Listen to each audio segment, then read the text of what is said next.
Graça e paz da parte de Deus, nosso Pai, e da do Senhor Jesus Cristo, hoje com o texto da EBD, com a lição da EBD, enfim, um assunto muito importante. Nós estamos trabalhando em outubro, novembro e dezembro, trimestre último do ano, espírito, alma e corpo. E hoje, uma dádiva, um privilégio poder falar sobre o corpo. Olha só, o título é O Corpo, a maravilhosa obra da criação de Deus. E o texto básico, ele está no Salmo de número 139, versículos 1 ao 4 e 13 a 18, que diz: Senhor, tu me sondaste, me conheces, tu conheces o meu assentar e o meu levantar, de longe entendes o meu pensamento, cercas o meu andar e o meu deitar, e conheces todos os meus caminhos. Sem que haja uma palavra na minha boca ou na minha língua, eis que, ó Senhor, tudo conhece. Ele está falando nesse momento inicial do conhecimento de Deus sobre o seu ser, nesse Salmo de número 139. E agora, a partir do versículo 13, ele começa a falar, ou ele passa a falar da criação, da maneira como foi criado. E aqui diz, a partir do Salmo 139, verso de número 13, diz: Possuíste o meu interior, entreteceste-me como no ventre da minha mãe, ou seja, me construiu, me teceu. É como alguém que pega duas agulhas para fazer tricô, crochê, tricô, enfim, usa duas agulhas para tecer, fazer algo, tecer algo. Então, a linguagem do salmista é a mão de Deus tecendo, entretecendo, construindo, constituindo, fazendo. Nesse início eu digo para você, a Bíblia diz que o corpo meu, seu, que nós fomos formados pela mão de Deus. É o que o livro de Gênesis fala. Vamos lá? Eu te louvarei porque de um modo terrível e tão maravilhoso, esse terrível é admirável, né? Notável, e tão maravilhoso fui formado. Maravilhosas são as tuas obras e a minha alma sabe muito bem. Ele está falando da maravilhosa obra de Deus, da forma como ele foi criado, mas ele também está dizendo que ele sabe, que ele reconhece isso. A despeito disso, em contrariedade a isso, tanta gente fica arrumando tanto álibi, tanto argumento, não é verdade? Para falar de um corpo que sofreu mutações, que sofreu modificações, que foi ao longo dos anos, bilhões de anos, enfim, foi tendo uma evolução até chegar como está. E ele segue dizendo: eu te louvarei porque de um modo terrível e tão maravilhoso fui formado. Maravilhosas são as tuas obras, a minha alma sabe muito bem. Ele diz: os meus ossos não te foram encobertos quando no oculto fui formado, entretecido como nas profundezas da terra. A Bíblia diz que no livro de Gênesis que Deus fez o homem do pó da terra, o formou com água, soprou nas suas narinas o fôlego da vida e ele foi feito alma vivente. Aquele corpo que sem o fôlego de vida era apenas um corpo sem vida, algo moldado. Não tem aquela brincadeira na praia que as crianças gostam de fazer, alguém vai enterrando alguém, fazendo ali um formato de um corpo, com as alterações que queira fazer, não tem esses negócios? Então, ali é uma brincadeira, mas o Senhor pegou do pó da terra para fazer isso que é a maravilhosa obra que é o corpo humano. É só você se olhar, se ver. Ainda dias atrás estava falando por aqui, nesse canal, sobre o nosso corpo. Se quisermos ver a glória de Deus, a unção de Deus, o poder de Deus, a gente pode olhar o nosso corpo e ver. Qualquer pessoa que atinar para isso, parar para olhar isso. Aliás, a Bíblia diz que as obras de Deus e a sua glória estão aí na natureza. Tudo que ele fez, a maneira como tudo foi criado e subsiste. Os céus manifestam a glória de Deus e o firmamento anuncia as obras de suas mãos. Salmo 19. Os meus ossos não te foram encobertos quando no oculto fui formado, entretecido como nas profundezas da terra. Os teus olhos viram o meu corpo ainda informe ou sem forma, e no teu livro todas essas coisas foram escritas, as quais iam sendo dia a dia formadas quando nenhuma delas havia. E quão preciosos são para mim, ó Deus, os teus pensamentos, quão grandes são a soma deles. Se os contasse, seria um maior número do que areia, quando acordo ainda estou contigo. Quando nós falamos da obra de Deus, Deus como autor da vida, a palavra original do hebraico é Adam, ou Adam, se você preferir. É o nome para o corpo do homem, ou para o homem. E o primeiro homem, o Adão, e o pó da terra, no hebraico original, Adamar. A fonética que é complicada. Na portuguesada, Adamar, com H no final. Aí no hebraico acho que ficaria Adamar. Eu conheci isso, essa fonética de R. Estou falando coisa que eu não sei, tá bom? Eu só imagino. Então, os estudos científicos falam que um corpo humano tem mais de 37 trilhões de células, tecidos, órgãos e o seu sistema como um todo. Então, é uma maravilha. E a Bíblia apresenta Deus como o autor da vida. Não só a constituição de um boneco, mas ele como o autor da vida. Essa criação maravilhosa de Deus. Nós temos até um comentário da Bíblia de aplicação pessoal que fala exatamente assim, que a simples afirmação de que Deus criou os céus e a terra é um dos conceitos mais desafiadores que confrontam a mente moderna. Ele diz, a vasta galáxia em que vivemos, olha isso, gira a uma velocidade de 788 mil quilômetros por hora. É o que esse estudo diz. E essa mesma galáxia necessita de 200 milhões de anos para concluir uma única rotação. Eu sei que isso parece loucura, mas são estudos científicos que eu estou passando aqui para você. Então, como eu disse, a Bíblia apresenta a Deus como um grande tecelão que nos teceu, que nos constituiu e que nos fez para a glória dele. Eu, na minha maneira de pensar, não ocuparia meu tempo aqui em tentar provar ou me esforçar para provar isso. Não. Veja bem, ainda em relação à Bíblia de aplicação pessoal, um estudo que tem, ainda fala do pó da terra e do fôlego da vida, é o título. Diz que do pó da terra implica que não há nada fantasioso em relação aos elementos químicos que compõem o nosso corpo. O corpo é um invólucro, uma estrutura que sem a alma e sem o espírito é uma estrutura morta, sem vida, até que Deus torne vivo com o seu fôlego de vida. Quando Deus retira esse fôlego, nosso corpo retorna ao pó, isso é óbvio. Desse modo, nossa vida e valor provém do Espírito de Deus. Muitos se vangloriam de suas conquistas, habilidades, como se fossem donos de suas próprias forças. Outros sentem-se desvalorizados por não possuírem muitas habilidades. Na verdade, nosso valor não provém de nossas realizações, mas de Deus que nos criou. Eu estou lendo esse comentário. De Deus que criou o universo e escolheu presentear-nos com o misterioso e miraculoso dom da vida. Faça como ele, valorize a vida, ou seja, é uma instrução, é uma orientação. E aí, daí por diante, eu gostaria de pensar com você sobre o que nós temos feito do nosso corpo. Paulo, quando escreve aos Romanos, no capítulo 12, ele fala dos dons do corpo, da sua evolução, do seu relacionamento, é 1 Coríntios 12.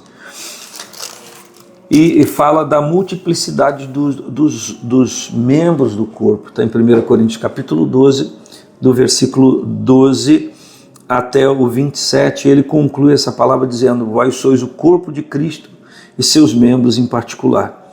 Ele chega a dizer que os membros interagem um com o outro e que ninguém pode dizer eu não necessito de ti. Ou seja, ele está fazendo uma analogia do corpo humano em relação à funcionalidade da igreja.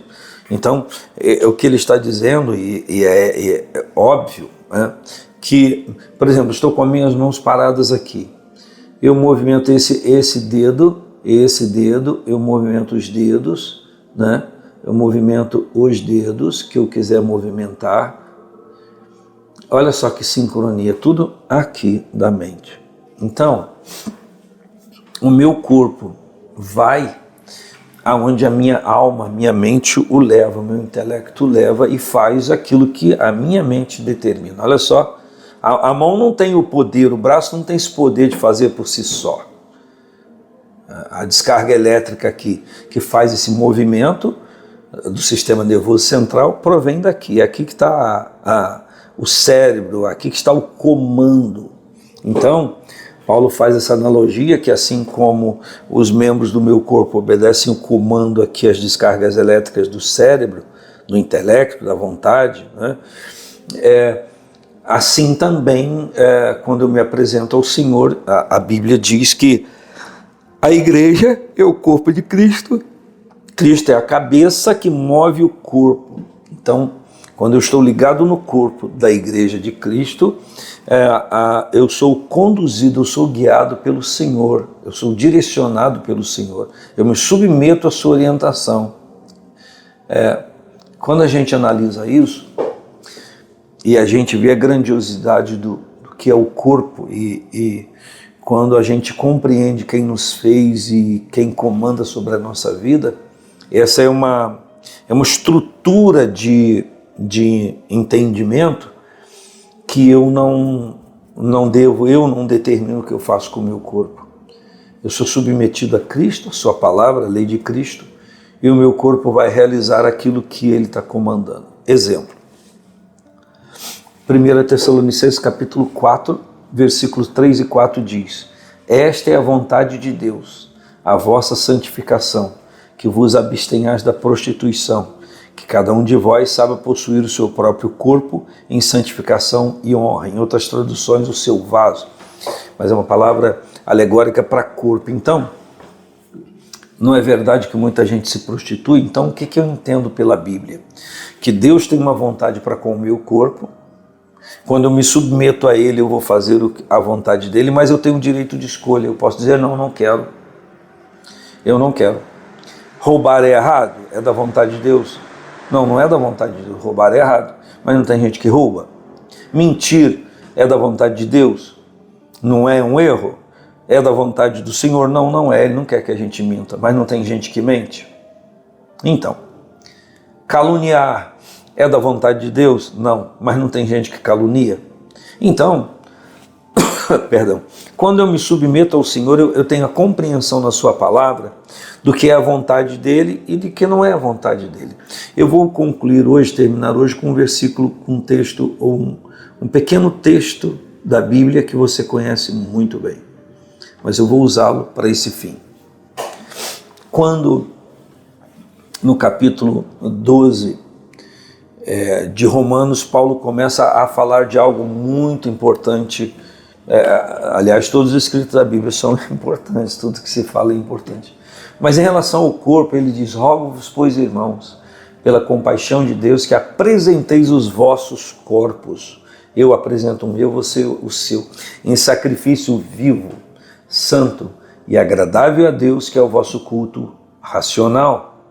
E não vos conformeis com esse mundo, mas transformai-vos pela renovação do vosso entendimento. Então, o que a Bíblia está dizendo é que qualquer transformação que eu preciso que eu necessite na minha vida, passa pela renovação da minha maneira de pensar, da minha renovação da maneira de entender.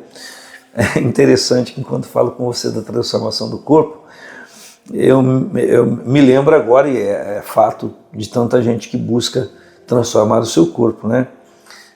Ainda essa semana eu estava vendo uma manchete de uma mulher que pesava 140 quilos e ela partiu da obesidade para o aniquilamento do corpo. Hoje ela está com 30 e poucos quilos. Enfim, ou seja, são os extremos. E o que Deus quer para mim e para você é o equilíbrio, é uma medida igual. Não é esse desequilíbrio. Ora estou num extremo, ora no outro. Então, 1 Tessalonicenses 4, 3 e 4 eu vou repetir. Esta é a vontade de Deus. O quê? A vossa santificação. Que vos abstenhais da prostituição. Abster é não cometer, é não fazer. Abster-se é algo que eu posso fazer, mas eu escolho não fazer. Eu me abstenho. Está ao meu alcance, eu posso realizar, mas eu entendo, compreendo, não vou fazer, porque eu sei não ser a vontade de Deus, porque a vontade de Deus não é a prostituição, a vontade de Deus é a santificação, eu assimilar santidade divina para o meu corpo e viver essa santidade, viver para Deus. Eu não sei se você sabe, mas a palavra adultério, a palavra prostituição, ela não advém de uma palavra inicialmente de relacionamento interpessoal e humano, ela fala do culto a Deus, do culto ao Senhor. O adultério é quando alguém diz ser de Deus e se envolve com idolatria. Prostituição é quando a pessoa diz que é de Deus e abandona o Espírito de Deus ou deixa por um momento e vai se envolver com outro espírito. Isso é prostituir-se. Claro que essa linguagem ela vem, então, foi trazida no Novo Testamento para o nosso corpo. Repito, esta é a vontade de Deus, a vossa santificação, que vos abstenhais da prostituição. Que cada um de vós saiba possuir o seu corpo em santificação e honra. É fato que cada um faz do seu corpo o que quer. É fato que cada um faz da sua vida o que quer. Só que tem um detalhe. A Bíblia diz que um dia cada um de nós vai prestar conta a Deus daquilo que a gente tiver feito por meio do corpo. A gente lê isso, Deus me ajude porque eu acho. Sim, são as últimas palavras do livro de Eclesiastes. Está escrito assim: de tudo que se tem ouvido o fim é, teme a Deus e guarda os seus mandamentos, porque esse é o dever de todo homem. Porque Deus há de trazer a juízo toda obra e até tudo o que está encoberto, quer seja bom, quer seja má ou mal. O que a Bíblia está dizendo, e é nesse contexto de Eclesiastes, ele está dizendo que eu posso fazer do meu corpo o que eu quiser fazer. Eu estou procurando um outro versículo aqui. Achei. Eclesiastes capítulo 11, versículo 9, ele está, a linguagem, a fala, ele, Salomão, na sua idade adulta, idosa, com a sua maturidade, seu aprendizado, ele escreve para pessoas que estão vivendo a juventude como ele viveu e fez tanta porcaria, ele fez, e ele escreve assim, Eclesiastes 11, 9, alega-te jovem na tua mocidade, alegra o seu coração nos dias da tua mocidade, anda pelos caminhos do teu coração, pela vista dos teus olhos, sabe, porém, que por todas essas coisas Deus te trará a juízo. Então, você pode fazer do seu corpo o que você bem entender. Como diz, a vida é sua. Não tem uns meninos que às vezes nem saiu das fraldas ainda, que diz para o pai e para a mãe, a vida é minha, eu faço o que eu quiser. Fato. A lei humana ela é mais para a carne do que para o espírito, a gente sempre soube disso. Então, óbvio, você faz o que você quiser. Mas uma coisa você não escapa, nem eu. Nenhum de nós escapa. Nós não vamos escapar. A gente pode achar que não deve prestar conta a ninguém daquilo que a gente faz com a nossa vida. Mas um dia, Deus que me criou e criou você, Deus que soprou no fôlego do primeiro homem, ele foi feito alma vivente. O Senhor que, segundo o livro de Zacarias, capítulo 12, pôs no homem o espírito do homem que nele está. Um dia Deus vai cobrar isso. A palavra cobrar, a expressão cobrar, não é bem aceita por muitas pessoas que não aceitam ser cobradas. Não é verdade? Mas Deus, o dono da vida, aquele que outorgou a vida, que deu o direito de você viver, um dia vai, vem aqui, vamos conversar agora sobre o que você fez da vida e das possibilidades que eu te dei, o que você fez.